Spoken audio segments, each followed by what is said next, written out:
कहा कि अंगद जी को फिर भेजो। अंगद जी गए। हनुमान जी हैं पूरे साधु, अंगद जी हैं पूरे सिपाही। साधु आस्था की स्थापना करता है, सिपाही के द्वारा व्यवस्था की बात विधिवत होती है। अंगद जी ने नगर में प्रवेश किया, रावण का बेटा मिल गया। बंदर बोले वही राक्षस बोले वही बंदर फिर आ गया। लेकिन रावण के बेटे ने लात उठाई, मार नहीं पाई। अंगद जी ने गई पद पटके भूमि भमाई। राक्षस बोले ये बंदर वो नहीं, दूसरा है ये तो। रावण के बेटे को ही मार डाला, हाथ गिरते ही ऊपर गया। अंगद जी रास्ता नहीं पूछ रहे तो भी बता देते इधर से इधर से इधर से। अरे रास्ता काहे को बता रहे? बोले आगे बढ़े, यहां से तो पीछा छूटे। और रास्ता इसलिए भी बता रहे हैं कि हम तो पहले ही समझ गए थे, वही नहीं समझा जो सिंहासन पर बैठा उसी को समझाओ। अंगद जी को देखकर सभासद उठे। रावण ने फटकारा तो बिचारी न बैठ पाए न उठ पाए। कौन है तू? अंगद जी ने जो उत्तर दिया वो बड़ा अद्भुत। कहे लंकेश कवन थे बंदर। हनुमान जी के सामने तो रावण बोलता गया, अंगद जी ने बोलने ही नहीं दिया। कहे लंकेश कवन थे बंदर। अंगद जी बोले मैं रघुवीर दूत दस कंधर। तू कहे हमसे बंदर, हम कहें आदरणीय श्रीमान जी पूजनीय। एक चौबे जी थे, उनसे कोई कहे चौबे जी तो चौबे जी कहते हाँ जी, और कोई कहे चौबे तो फिर कहते क्यों बे। अंगद जी ने कहा कि तू मुझसे बंदर कहे, और अंगद जी फिर चुप नहीं हुए। मम जन कहीं तो रही मिताई तव हित कारण आयूं भाई। मेरे पिता से तुम्हारी मित्रता थी, तुम्हारे भले के लिए आया हूं। मेरा कहना मानो, पुरजनों को और रानी महारानियों को साथ में लेके दांतों के नीचे तिनका दबाओ, कंठ में कुल्हाड़ी रखो और फिर भगवान से जाकर प्रार्थना करो तो मेरा भरोसा है कि भगवान तुम्हें क्षमा कर देंगे। और जो वैसे ही नहीं जा रहा था, इतनी शर्तों के बाद जाएगा। अंगद जी सोचते हैं कि जाए ही नहीं सो अच्छा। रावण बोला तेरे पिता से मेरी मित्रता, कौन है तेरा पिता? अब रावण खूब जानता है ये बाली का बेटा है, लेकिन पूछा ऐसे ताकि अंगद कहें कि बाली तो मर गए। मैं पूछूंगा कौन सी बीमारी हुई क्या? राम जी के बाण से। तो रावण बोला मैं फिर कहूंगा कि जिसने तेरे बाप को मार डाला उसी की सेवा करते शर्म नहीं आती? बाप की मृत्यु का बदला लेना है तो हमारे साथ आ।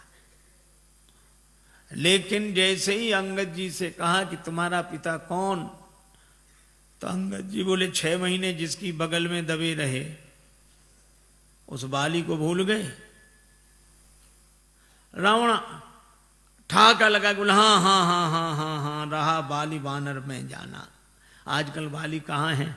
अंगद जी बोले 8-10 दिन में तुम भी वहीं पहुंच जाओगे जहां बाली है। वही कुशलता बताए। रावण बोला तुम्हारे कठोर वचन में सहन कर रहा हूं क्योंकि मैं धर्मात्मा हूं। अंगद जी बोले तुम्हारे जैसा धर्मात्मा कौन? परित्य हरण करने वाला तो धर्मात्मा तुम ही हो। शर्म नहीं लगती? डूब न मरो धर्म व्रत धारी। रावण ने कहा तू मुझे नहीं जानता, मैंने अपने सिर काट काट कर शंकर जी को चढ़ा दिए, मैं वीर हूं। अंगद जी ने कहा इंद्रजाली अपना पूरा शरीर काट देता है, कोई उसे सेना में भर्ती नहीं करेगा कि बड़ा वीर है। मैंने जला दिए सिर। अंगद जी बोले जरा ही पतंग विमोह, बस पतंगे रोज जलते हैं। दूसरे दिन अखबार में खबर नहीं छपती कि पिछली रात इतने पतंगे वीर गति को प्राप्त हुए। ये कोई वीर गति है? मैं कैलाश पर्वत उठा लिया, इतना भार उठाने वाला हूं। अंगद जी बोले जानवरों में सबसे ज्यादा बोझ गधा उठाता है। भार वहीं खर वृंद ते नहीं वीर कहा वहीं समझ देख मति मंद। रावण बोला मैं चलता हूं तो धरती हिलती है। अंगद जी बोले तुम्हारे चलने से हमारे राम जी के छोटे भैया लक्ष्मण जी बोलते हैं तो धरती हिलने लगती है। लखन सकोप बचन जब बोले डगमगान मही दिग्गज डोले। रावण बोला ऐसा? तो बड़े भैया को तो बोलना ही नहीं पड़ता होगा, धरती हिल जाती हो।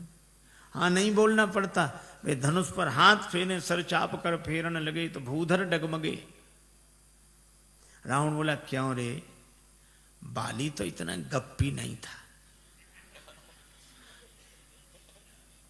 बाली न कबू गाल असमारा, मिली तपसिन तय भय सी लवारा। अंगद जी बोले करके दिखाऊं।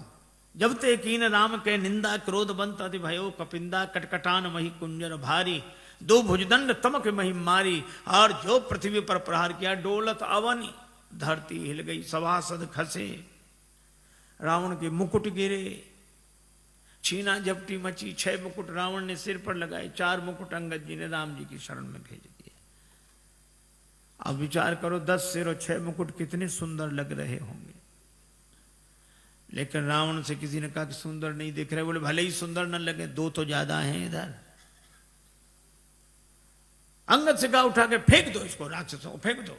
अंगद जी बोले बाद में फेंकना, पहले चरण हिला दो। सभी राक्षस गए, चरण नहीं हिला। तासु सभा की कठिन प्रण जय, तौल्यो कैलाश, तुलसी प्रभु प्रभुता कहो कि सेवक को विश्वास। अंगद जी का पांव नहीं हिला। तुम ही बचे हो। रावण आया, जैसे ही चरण पकड़ने लगा, अंगद जी ने पांव हटा लिया। रावण बोला यह क्या किया। अंगद जी बोले झुकना यहां सिखा रहे हैं, पर चरण पकड़ना हो तो भगवान का पकड़ो। साधु वही है झुकना अपने चरणों में सिखाए, पर चरण भगवान का पकड़ाए। रावण को बड़ा बुरा लगा, लेकिन करता क्या।